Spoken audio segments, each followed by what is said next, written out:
Good morning, everyone. Good morning. Good morning, ma'am. Ma'am. Can you hear me? Yes, ma'am. Yes, ma'am. Okay. Few people are joining. Let us wait for 2-3 minutes. Okay, ma'am. How you did your exam, Niranjan? Well, ma'am. Well, Not that much well, ma'am. why you did not read properly?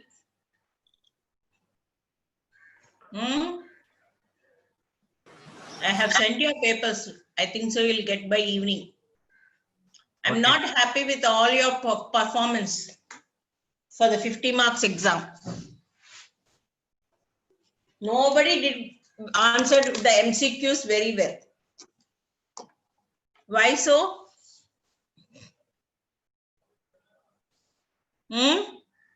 All of you?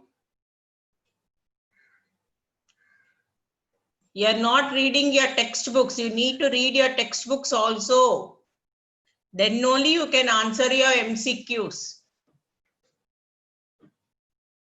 Some rows the question answers very properly, but the MCQs are like they did not even get 12 marks for 22. And I think so you people are hearing that this year again the maximum paper will be containing MCQs. School has told you all? Yes, ma'am. But none of you answered properly MCQs.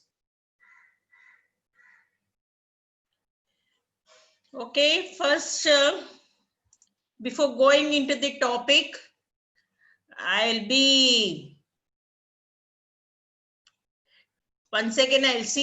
tell you all where I have given full marks, where I have not given the full marks.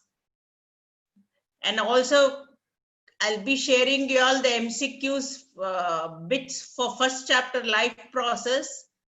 Again, you do all those. I'll tell you by the end of the class. First, let us host disabled participant screen sharing. Where is the host? Sir has not joined, no? 1 minute. I'll call them. So what we will do, no? All of you are very weak in MCQs. Okay. I'll give you all a worksheet. By today evening or tomorrow morning, I'll say put it in the WhatsApp group. I want you to do the worksheet completely by Friday. Okay, first we'll start with life process chapter. Okay. Okay, ma'am. Almost they will be true or false also in that. You no need to do that.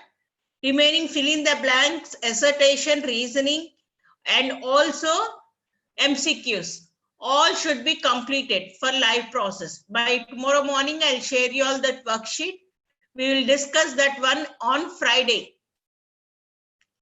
On Friday, I'll be giving you the answers so that you will correct and tell me how you did it. Okay? Okay, ma'am. Okay, wait, let me call Yes, to sir. I'm not able to share the screen. No. 1 minute.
Hello ఇది screen share చేయలేకపోతున్నాను sir post ఒకసారి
Ma'am, you are changed to host. yeah, I have seen. Okay, students. So this is, you can see the paper I have shared. Yes, ma'am. Okay, we have discussed already the section A. Now section B. Okay. Though in the first question, that is the chromosome number of the sexually producing parents and their offsprings in the same.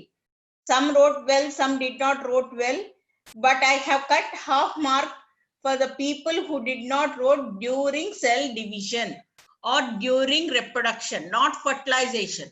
During reproduction or during cell division, you should write that the gametes will be halved. Okay, that is one of the key point. Those who missed that point, I have just cut the half mark. And coming to this second question, planaria and live leaf of a bryophyllum, you must have drawn diagrams. None of you drawn. Only one girl, I don't remember the name, only one student has drawn the diagram. And coming to the testosterone, all of you simply wrote it's useful in the secondary sexual characters. But which gland will be produced, or which part of the male reproductive organ will be producing testosterone? Testes. Nobody wrote it except one. I have cut the mark. That is the most important point, no? Oh, simply all of you all wrote testosterone is released by the male reproductive system. No, that is not the correct way to write. It is produced by what part? Because it's in your textbook also. You need to write it. And how useful it will be there. That most of them have written. Okay. But because nobody have written, only one person has written the term testis. So you got less marks. You will be based on how you attempted the above two questions. Either you got 2 or 2.5. Most of you in this. Next, distinguish between the unisexual. This everybody did well. Whereas, what is the function of the copper T? Okay, what is the function of it? Prevent fertilization. Where it is there? Where it is kept? The uterus of the woman. What it is known as? The technique is known as? Are you? Interoperable driven device. How many have written that one? None of you. And some people wrote that this copper tea will be producing copper, so it's toxic to these sperms. Whatever they want, they wrote this one. We'll study every line, every bit. Don't do that. Okay. Next, coming to the sequence in the steps of the photosynthesis. All of you wrote the steps, but none of you put the equation. None. Anybody has written the photosynthesis equation? No. When they ask you the steps in the photosynthesis, is a general thing. You need to put the equation also. There, all of you lost your half mark. What is the composition of the urine? Okay, this one everyone read it. Are glucose and proteins normally present in the urine? No, they are not present. Okay, why? Because tubular reabsorption takes place. All the glucose and proteins are reabsorbed. And taken back into the blood. And taken back. Only you wrote that one. Okay, nobody wrote it. Only except few conditions, they are never present in the blood. Next, how is the volume of the urine regulated? At least few people wrote it is regulated by the amount of water and also by the hormones. With the help of hormones and everything, the amount of urine is regulated. Please study these points. These are very important.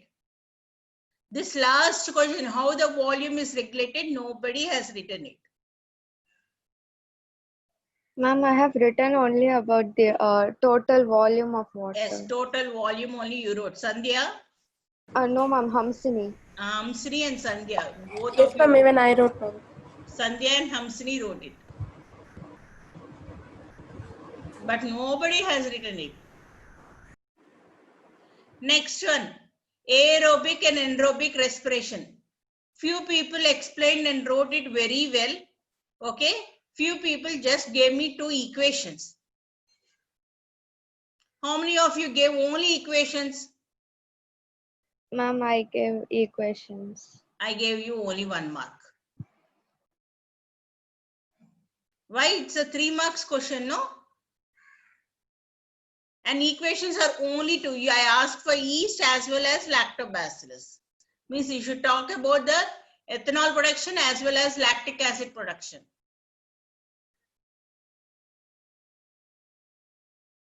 Don't do these things. You need to write it. A few points you need to write. A bit, write the 3 lines and put the equations. B bit, write 3 lines, put the equation.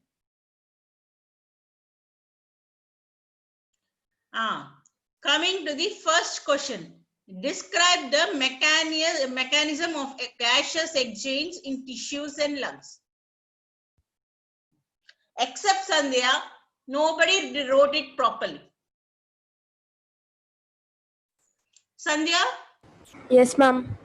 after you get your paper, please share the way you attempted this question Yes, ma'am. to all your colleagues. Okay, ma'am. Nobody put a flow chart. I have given you the flow chart also. Nobody. Ma'am, I drew it in the flow chart form only, ma'am. Yeah, what is Ovia. your, huh? Ovia, ma'am. Ovia, you did it, but you wrote in a very lengthy lines. Okay, ma'am. Okay, flow chart means it should be, you should put that in a paragraph. Flow chart means it should be very clear. Yours is not clear. Okay, I have given you the marks, but it should be like from where to where it goes, how it comes like that. Okay, ma'am. Sandhya did it really well, that one. Sandhya, Yes, ma'am. share your answer with your colleagues, let them see how they need to write, because none of them were able to write it. Or please go to my presentation. I have sent the live, given you all the live process presentation. Please see that. How we have explained you all with the flow chart.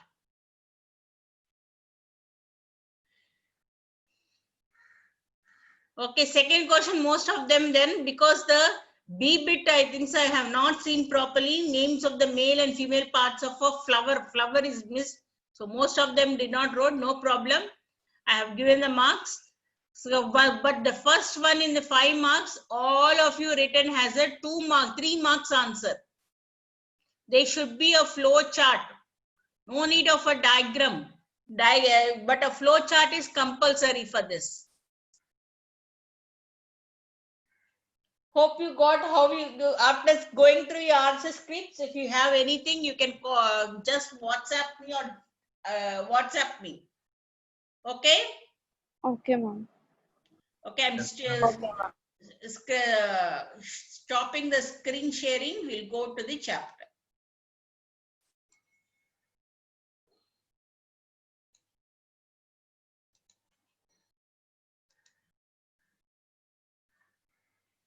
You can see. Yes, ma'am. Ma'am.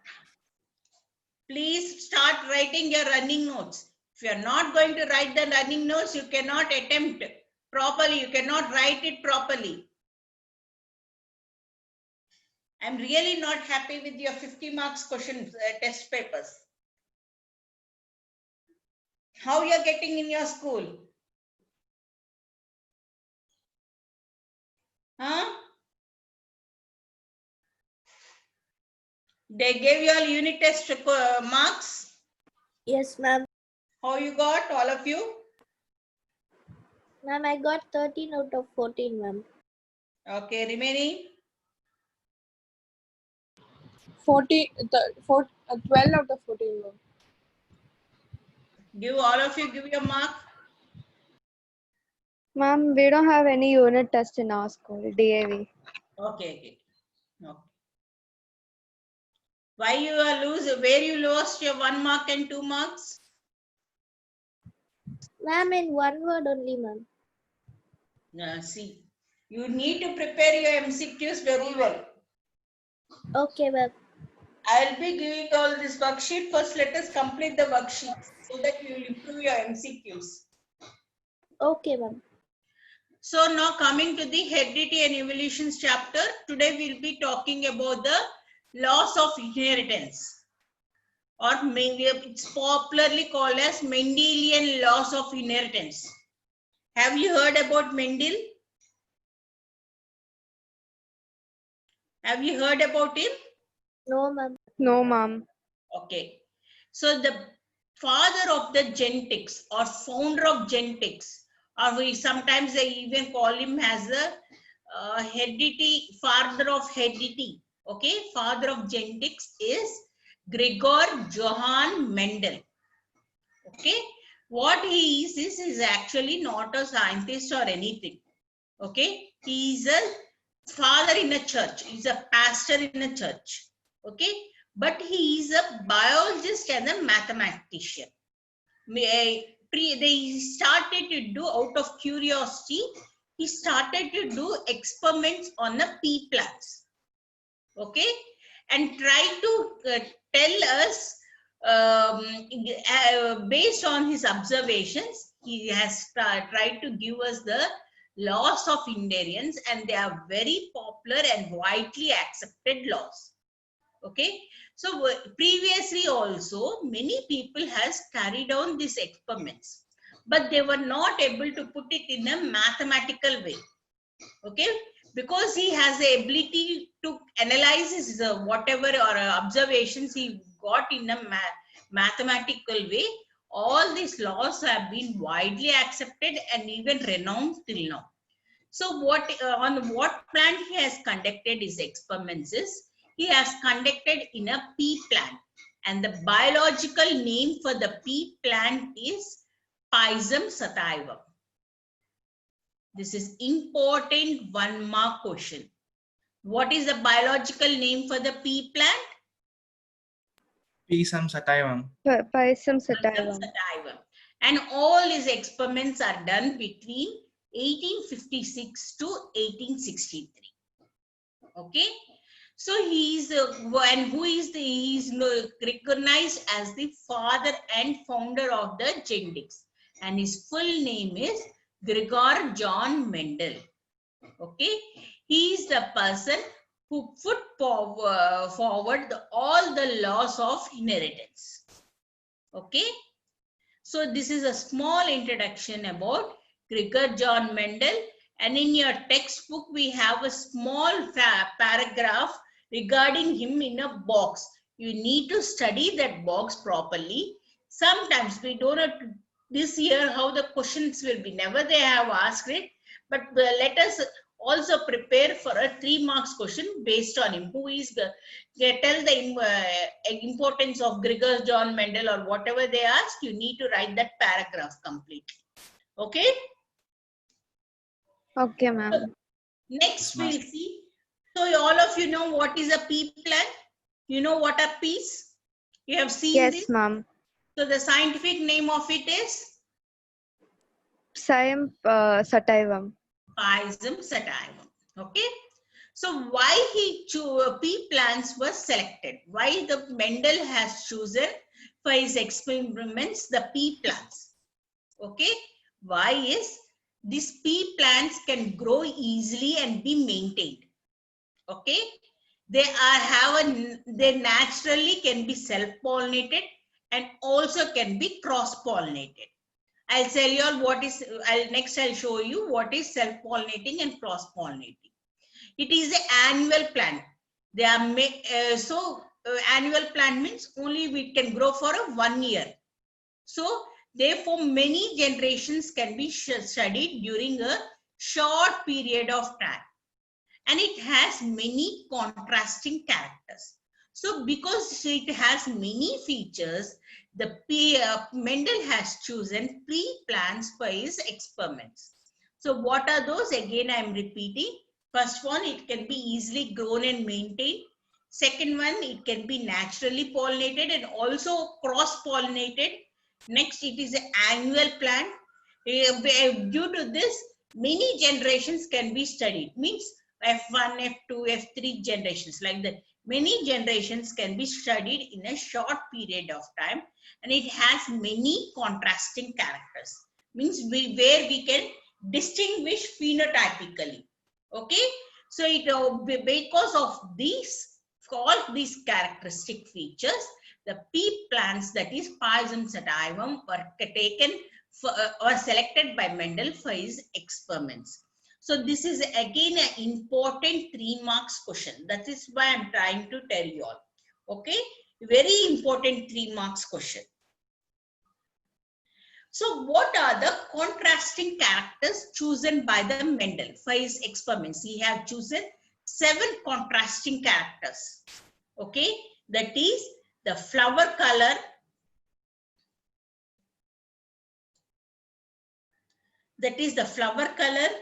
flower position, seed color, seed shape, pod color, height of the plant. So these are the 7 contrasting characters which are very much chosen by the Mendel. So what are those? Flower color, flower position, seed color, seed shape, pod color, and height of the plant. So let us look over here. What are these contrasting characters? Why he has chosen this is, these are phenotypically visible to the eyes. Means we can see them through our eyes. Phenotype means what? What is a phenotype?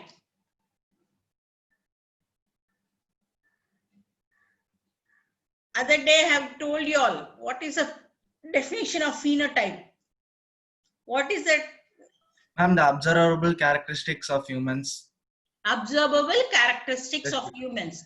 We can see with our naked, what is the contrasting thing with the naked eye? Okay, you can see. First we'll start with the flower color.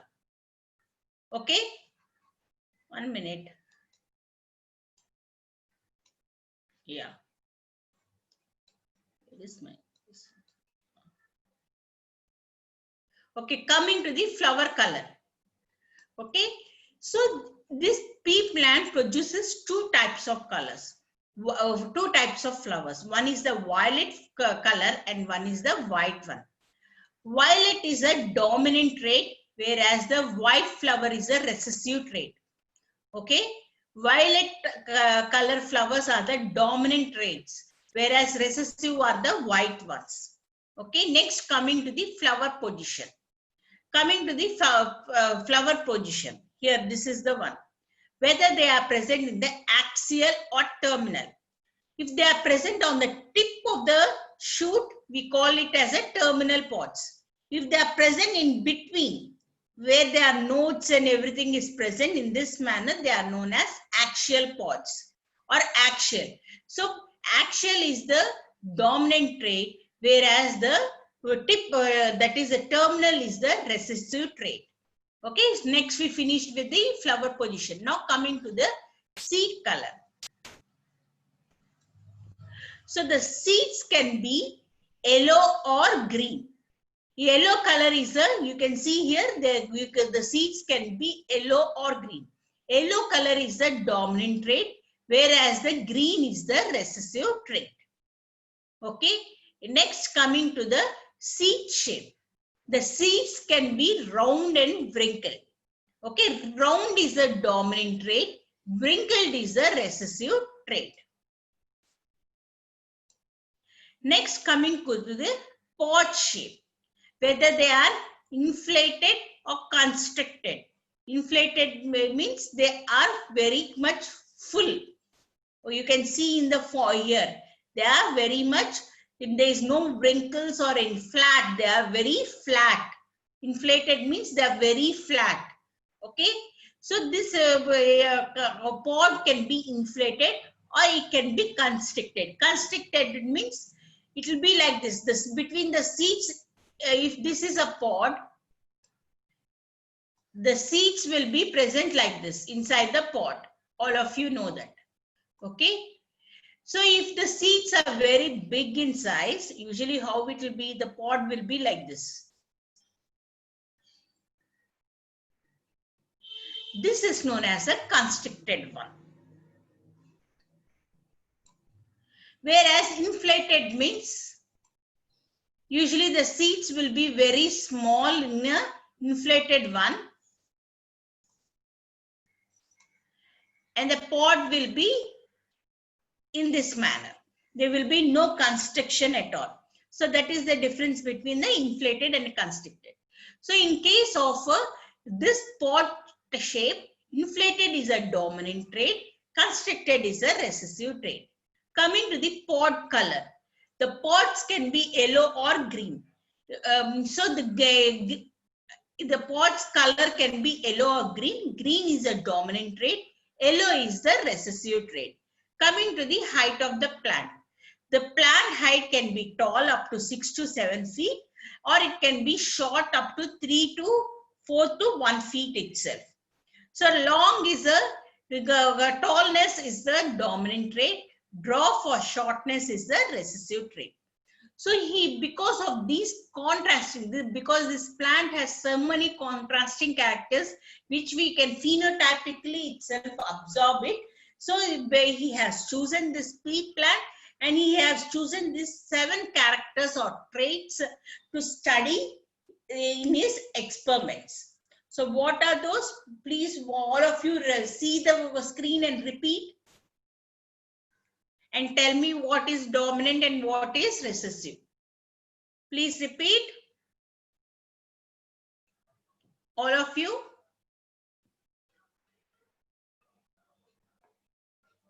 Yes.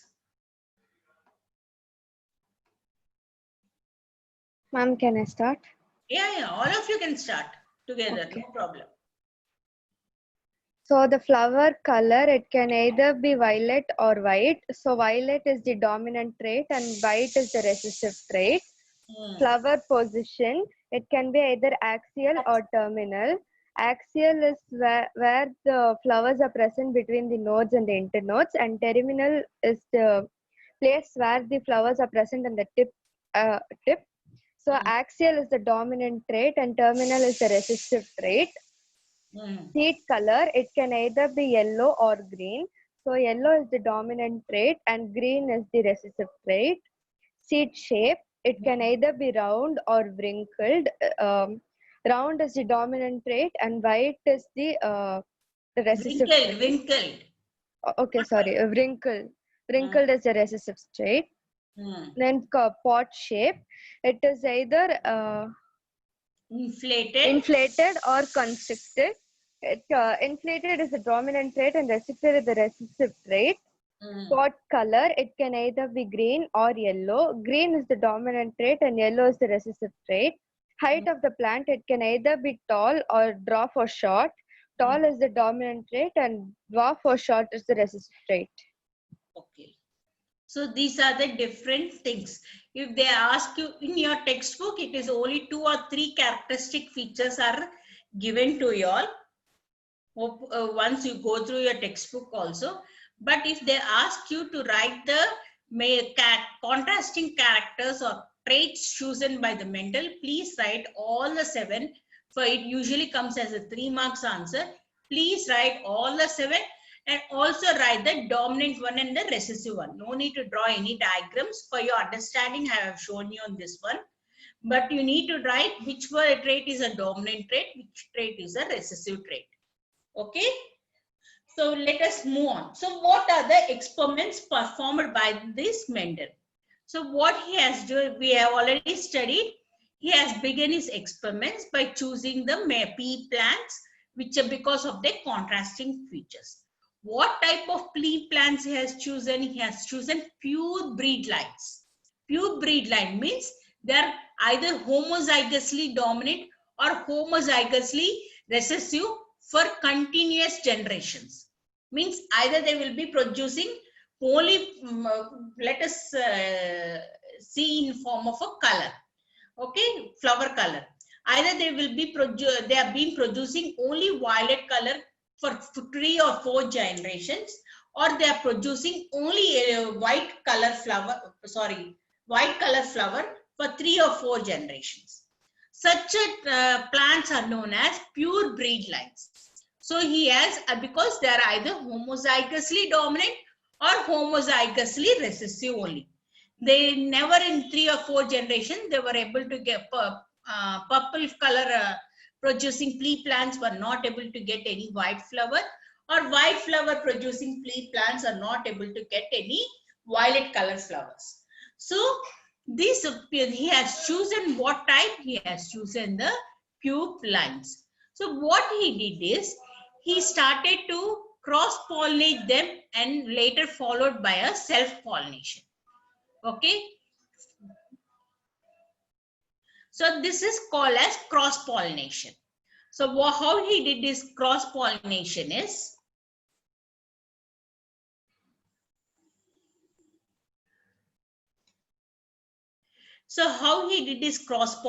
is, we all know that the flower contains pistils and stamens. Stamens are nothing but the male organs of the flowering plant, and pistil is the female organs of the flowering plants. So what he did is, in one plant, in either a purple flower or in a yellow, in a white flower, he removed the stamens so that no self-pollination takes place. Then after that, after removing the stamens, he tried to cross-pollinate them. Okay, he tried cross-pollination means pollination between 2 different colors or 2 different contrasting characters. That is a purple flower and a white flower. Okay, so first he cross-pollinated them, and whatever the first generation they got is called as the F1 generation. Okay, or the first filial generation. After that,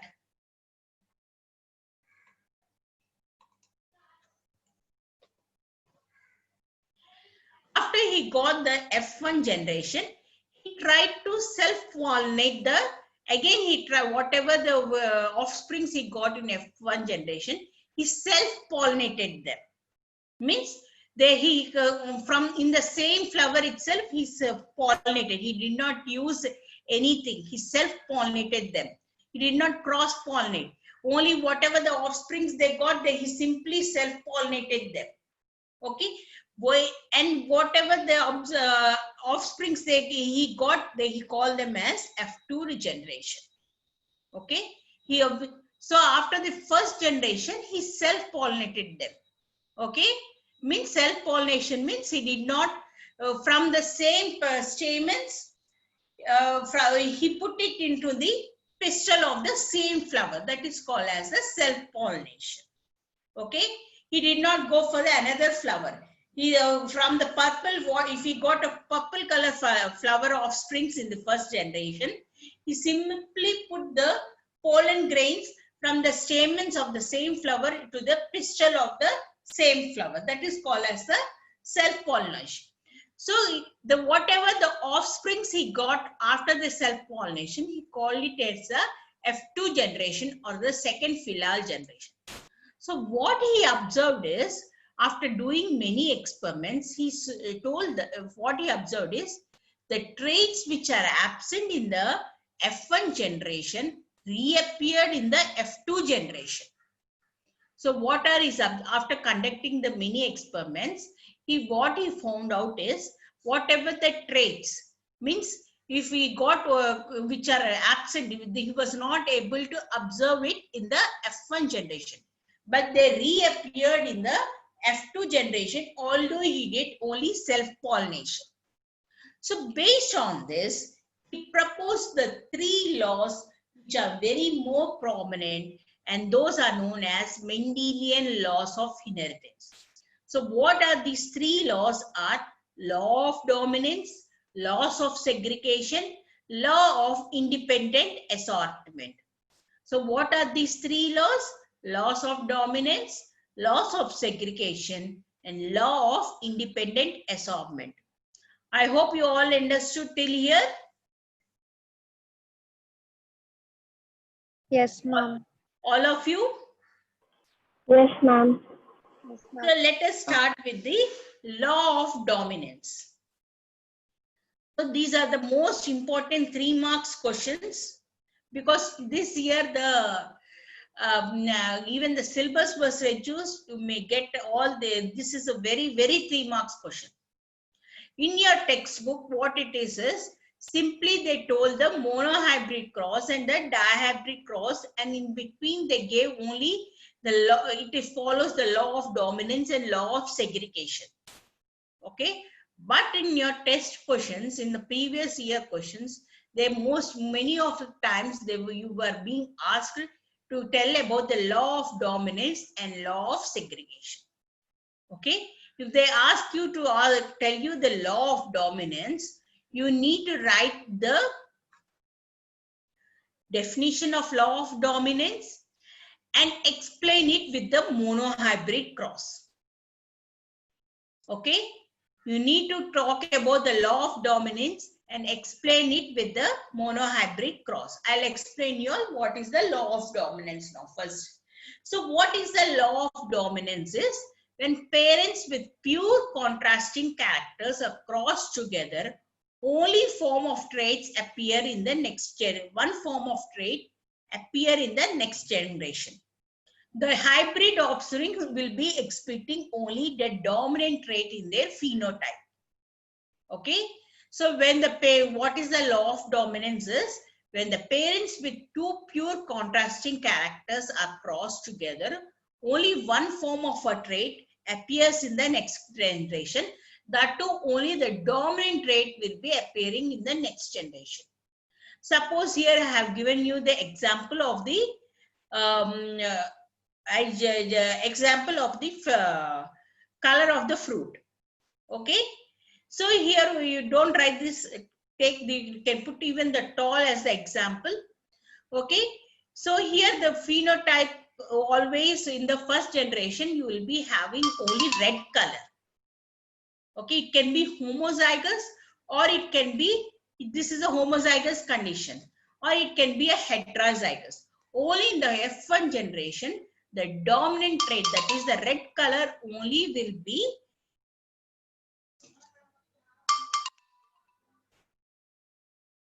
only the red color will be only the red color will be phenotypically expressed. Okay, so let us once see what is the law of dominance. It is the first law of inheritance. In this law, each character is controlled by the alleles which occur in pairs. You know what is the allele? I also told you it occurs in pairs only. The pairs can be usually the pairs are heterozygous, and one of them will be dominant over the other. Okay, so this is a heterozygous condition. A is a dominant over small a, which is a recessive one, that is the yellow color. So he tried to explain with this law of dominance with the monohybrid cross. We'll study in the next slide what is a monohybrid cross. Are you able to understand till here? Ma'am, just a minute, ma'am. I'll just copy the notes. You are able to understand? First, you Yes. Yeah, ma'am. please copy it. No problem. All of you, I'm not able to hear from you all. Yes, ma'am. Yes, ma'am. Niranjan? Copying, ma'am. Yes, ma'am. Yes, ma'am. Copying, ma'am. Akash, Yes, ma'am. Copying, ma'am. please copy.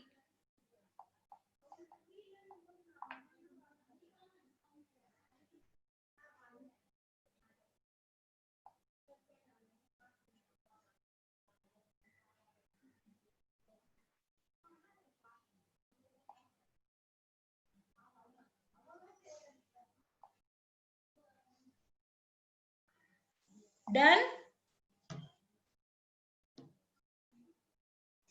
Yes, ma'am. Shall I move on to the next slide? Yes, ma'am. Yes, ma'am. Next comes first let us complete these two laws. These two laws will be giving us the monohybrid cross. Okay. Next, the second law is the law of segregation. During the formation of the gamete, each gene separates from each other so that each gamete carries only one allele for the each gene. So if this is a parent, okay, each one, these two, if the parent has Y, the sex cells will be only having Y and the Y only.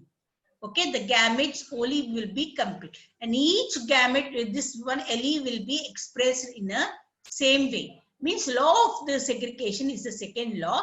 So what they want to trying to say is the alleles will be segregated during meiosis, that is during the formation, and each allele will be given in the only one allele will be present in the each gamete. Okay, in the sex cells only one allele will be present. Okay, for example, you all know male's chromosome is XY. Yes? Yes, ma'am. Male chromosome is XY.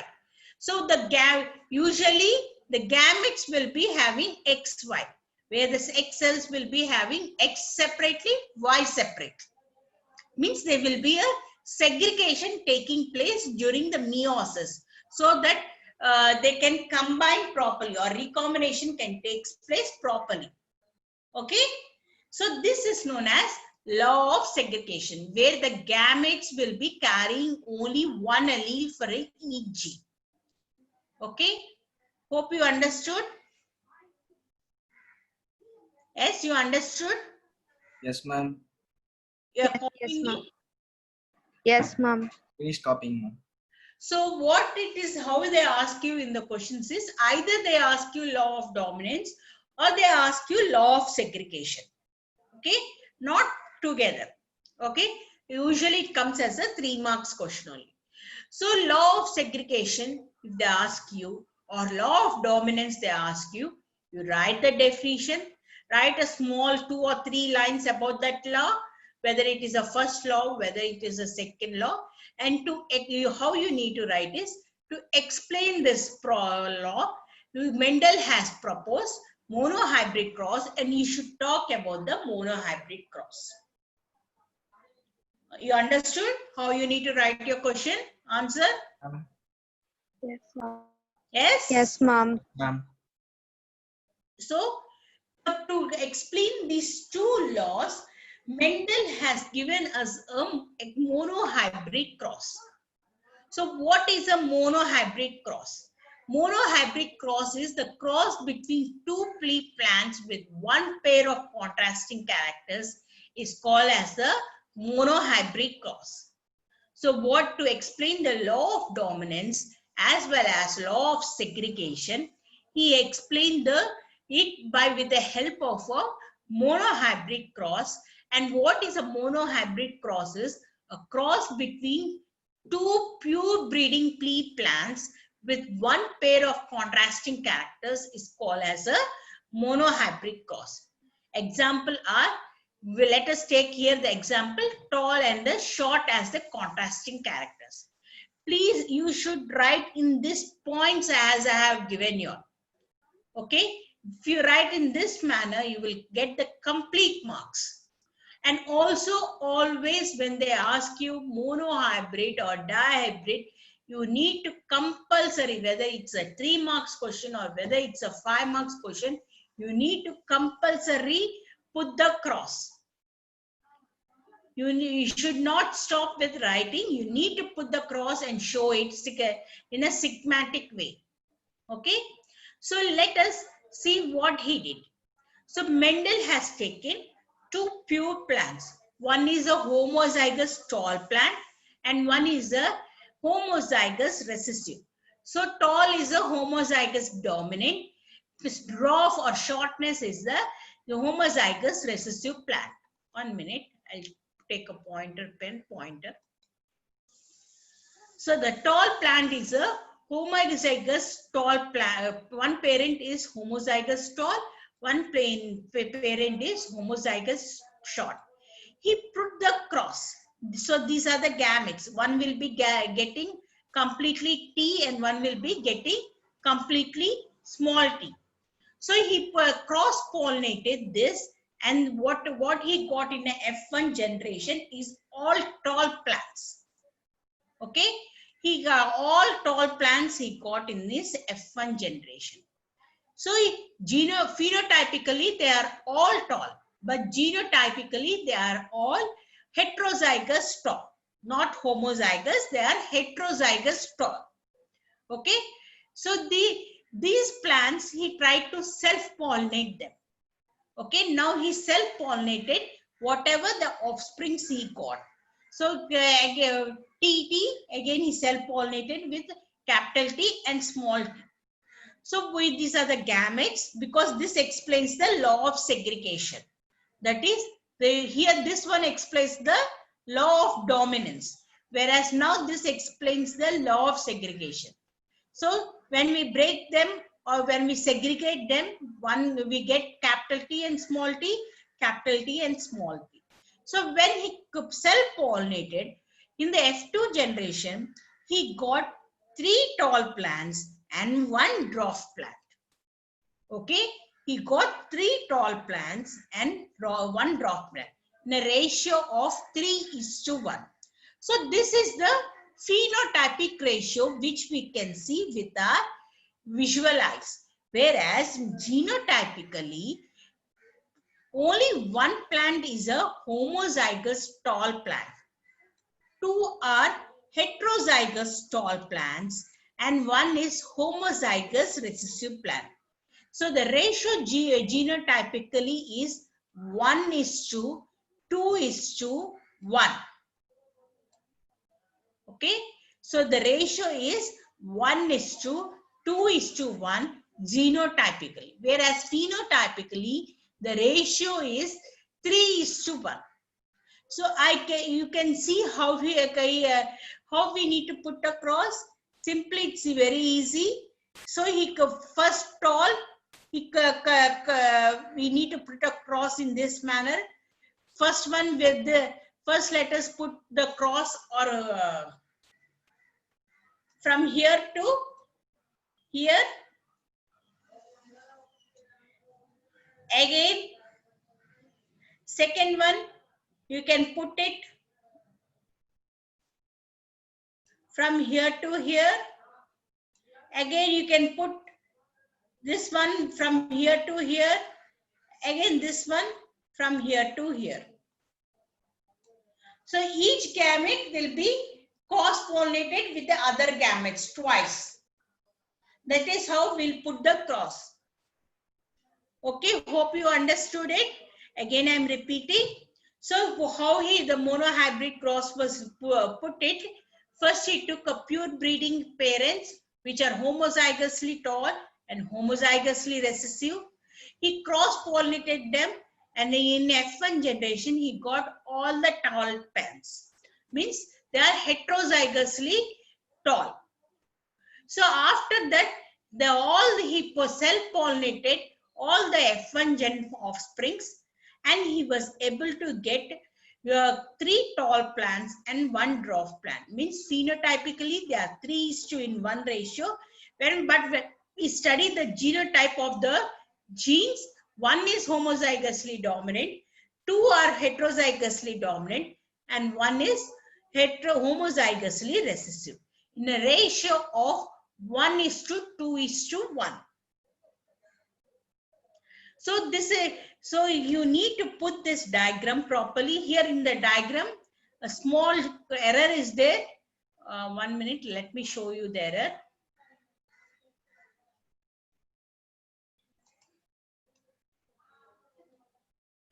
You put in this manner how I'm putting the red mark, because they try to keep all this in this is little bit confusing. Means they have kept from this side and that side also. Either you can keep in that way, or you can keep in this manner also the arrows. So the first one is between this and this gametes. Second one is, again you can keep from here to this gamete. Third one, you can keep it from here to this gamete, between the small t of one and capital T of other. And fourth one, you can keep from here small t to small t. The cross can be kept in this way also. Okay. So this is a very, very, very important question. The monohybrid cross. Either they give you separately, simply ask you the monohybrid cross, or they will be asking along with the law of dominance or with the law of segregation. Any laws, both either the law of dominance or law of segregation, you need to write the definition. You need to write 2 or 3 points, and also write all these points which I have given with the monohybrid cross, and put a schematic diagram. This one you need to compulsorily keep it and explain it, because this one will be explaining both the law of dominance as well as law of segregation. All of you have understood? Yes, ma'am. Yes, ma'am. Hope you copied, all of you copied the points Yes, Yes, ma'am. Yes, ma'am. and put the diagram. Yes, ma'am. Yes, ma'am. So the diagram can be written in different patterns. Okay. This is, here we have kept a crosses in this diagram. We have tried to keep in the form of a cross. Whereas here we put it in a form of a Punnett square. You can put in either form, no problem. Okay, either you can put it in a form of a cross, or you can, this box thing is known as the Punnett square. Okay, if we put them in a form of a box, we call it as a Punnett square. This box is known as a Punnett square. You can put it in a form of a box also, it's not a problem. So on the one side, on the top side of the box, you need to take the 2 gametes that of one, that is capital T and the small t. On the other side, again, you need to take the 2 gametes, capital T and small t, and simply put the 4 in the box. Okay, which one is easier for you all? You can put it in that manner. for the monohybrid. Either you can keep it in a form of a box form or you can keep in a form of a cross form. But if they ask you compulsorily to put it in a form of a Punnett square, explain it by in a Punnett square pattern, you need to only put in a box form. If they are not specific, you can put it in a form of a cross or in a form of a box. But if they specifically ask you in a Punnett square, you need to only put it in a form of a box form.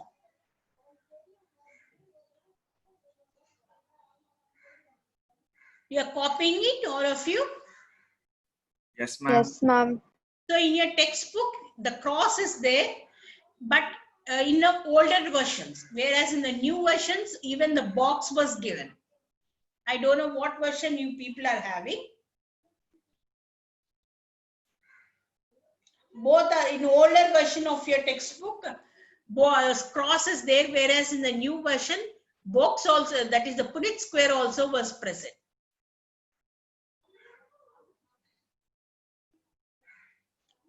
So all of you are able to understand till here? Yes, ma'am. Any doubts? No doubts, No ma'am. doubts, ma'am. No doubt. Now you are telling no doubts, but you are not writing the exam properly. Okay, with this, I'll stop the class. Sandhya, Yes, ma'am. you got the highest mark. I think so 43 is your highest mark. Okay. Remaining all of you got only 32s and 33s. All went down in MCQs only. But you also need to improve your MCQs. There is the place you lost your marks. Whereas you answered your question answers very well. Okay, ma'am. Improve your MCQs. Yes, ma'am. So with this, I'm stopping the class. Please go through your question papers properly. And if you have any doubts, you can WhatsApp me. I'll be also sending the MCQs paper for live process. Please answer every question. Only on Friday, I'll be sharing with you all the answers. Any doubts in today's class? No, ma'am. No, ma'am. No, ma'am. Okay, with this, I'm stopping. In the next class, we'll be talking about the dihybrid cross and the sex determination. Okay. Thank you. Thank you, ma'am. Thank you, ma'am. Thank you. Thank you, ma'am. You're welcome. Thank you, ma'am.